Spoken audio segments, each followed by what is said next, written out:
to a Tech Tuesday. I'm working here on a Monday to get this out today for you. Let's talk about Google Classroom and how do I clean this lovely thing up. Because when we transition from one semester to the next, we need a way of making sure that things don't get all messed up and intermingled and crazy. All right, so let's get talking about Google Classroom and all that other fun stuff.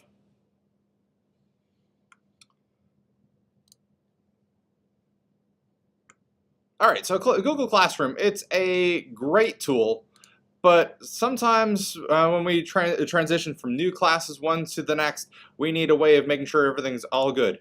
So the first thing that I can recommend for teachers to do is make sure that you've returned all of your assignments to your students in your current class. That way, remember, Google Classroom is a tool that handles your sharing settings within in Google Drive. So at the end of the day, it's not Google Classroom that's doing things, it's Google Drive that makes all of your assignments move to where they need to move. So we need to make sure that you've gone in and cleaned up your Google Classroom. So in this instance here, I've got my Google Classroom open and I press the three bars in the upper left corner and I want to look at my to-do section.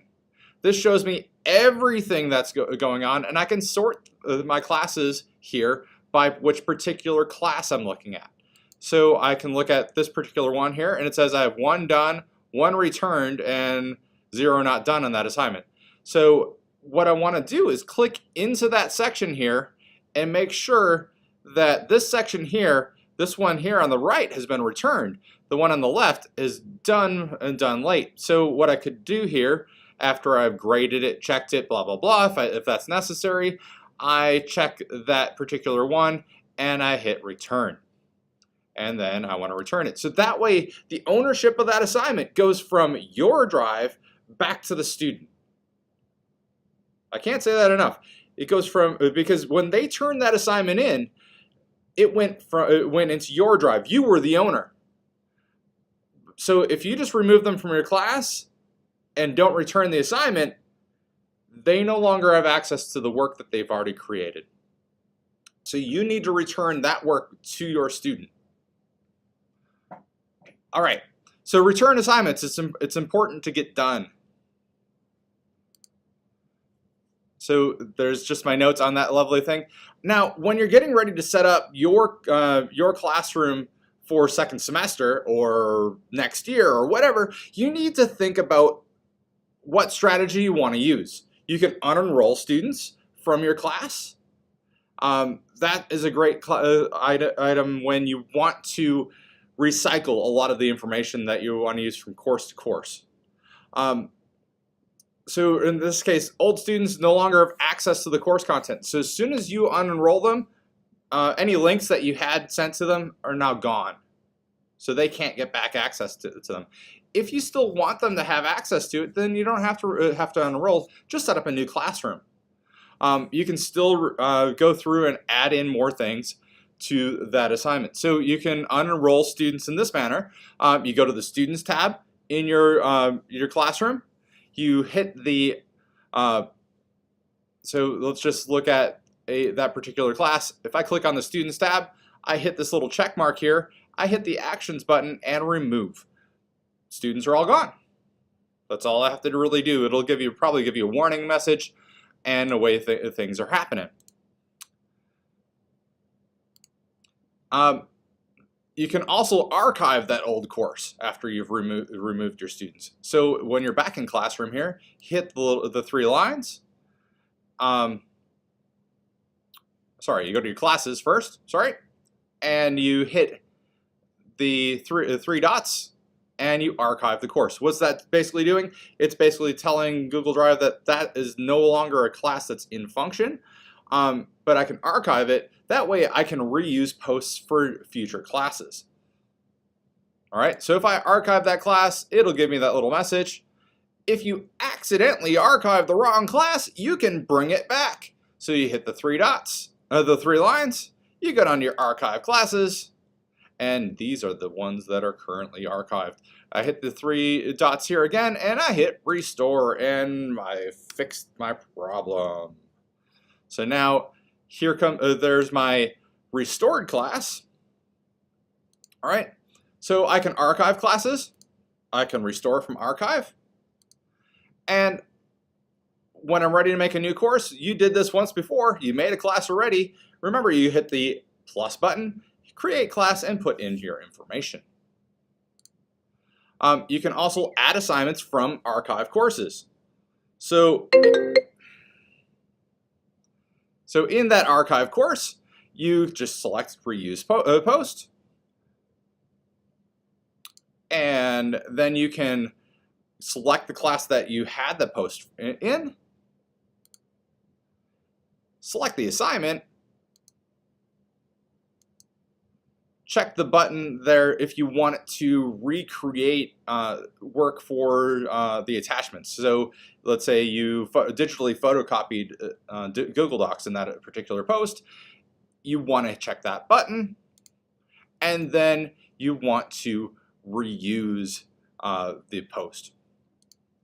All right, so every time you have a Google Calendar and you put in a deadline, you have a Google Calendar for your class, but you might want to clean up your archived Google Classrooms. So in this case, you go to one of your classes in Google Calendar, like I have right here. I click on the particular class section for that calendar. I hit the 3 dots. I hit the sharing and settings and sharing button. And in this case, I scroll down to the very bottom and I hit the delete button. All right, if I hit the delete button, then it's going to remove that particular calendar. So I hit the delete, and it'll say, would you like to permanently delete? And I do. Goodbye, course calendar.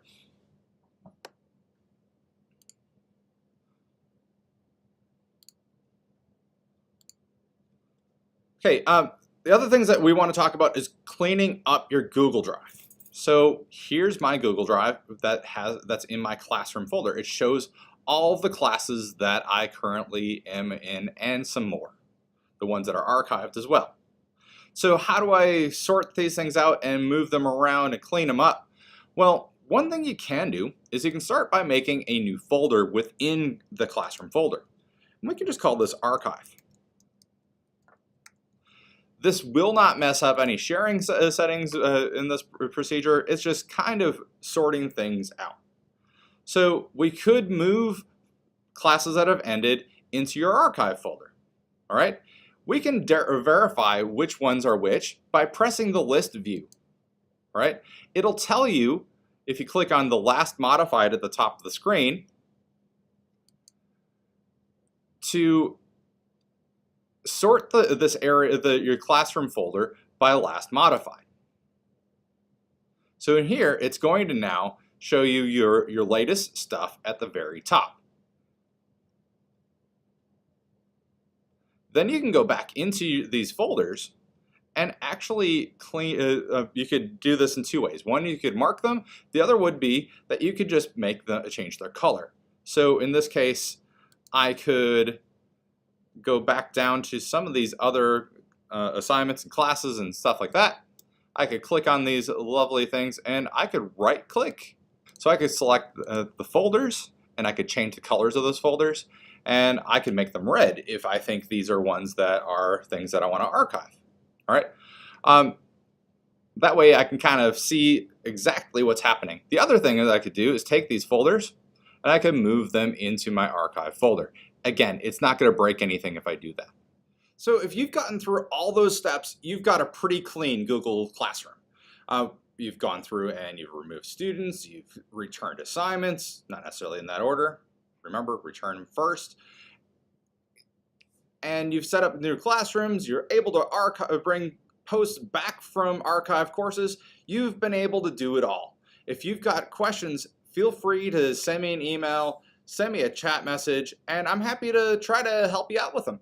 Thank you so much for watching this Tech Tuesday. Hopefully I'll be back next Tuesday live at around 3:15, and we can do some more work learning about your tech tools that are available to you here at Wapaka School District. Thank you, and bye!